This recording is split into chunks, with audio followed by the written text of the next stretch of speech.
सब कर्मचारी इससे सहमत हैं।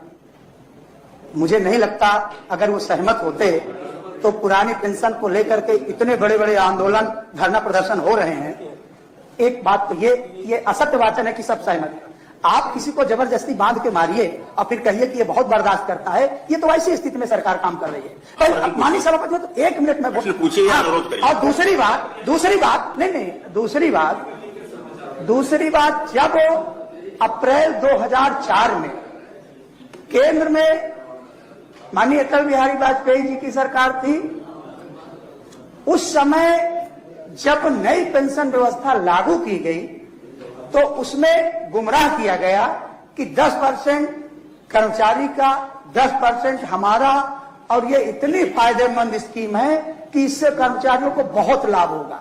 इसकी डीमेरिट पर कोई चर्चा नहीं की गई। इसकी डीमेरिट पर कोई चर्चा नहीं की गई।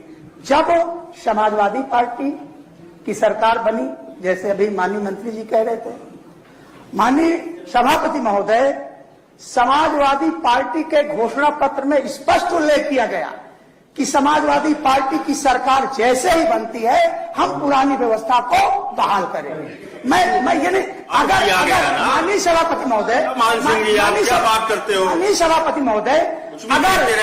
सभापति महोदय, अगर मेरे साथ कोई धोखा हुआ, गुमराह किया गया, और अगर मैं कह रहा हूं कि नहीं मैं अपने घोषणा पत्र में सरकार में थे तो आपके साथ सरकार के साथ धोखा हुआ। माननीय सभापति महोदय, माननीय सभापति घोषणा पत्र में माननीय सभापति महोदय समाजवादी पार्टी का माननीय सभापति माननीय मंत्री जी का यह कहना बिल्कुल असत्य है कि इसके पक्ष में कर्मचारी हैं। अगर होते तो लगातार आंदोलन हो रहे हैं। ऐसा नहीं है कि माननीय मंत्री जी किसी दूसरे ग्राम में रहते हैं, माननीय मंत्री जी इसी समाज में रहते हैं। हाँ, और मैं दूसरी बात माननीय सभापति में तो ये कहूंगा कि पुरानी पेंशन व्यवस्था के बारे में जो अभी माननीय मंत्री जी ने कहा कि रिलायंस है, पीएनबी है, यूटीआई है, एसबीआई है, मैं माननीय मंत्री जी से यह जानना चाहता हूं कि जो मैंने कहा कि कारपोरेट सेक्टर पूंजीपतियों के हाथ में ये है, तो क्या आप रिलायंस को पूंजीपतियों के साथ खड़ा, मतलब पूंजीपतियों के उसमें नहीं देख रहे हैं?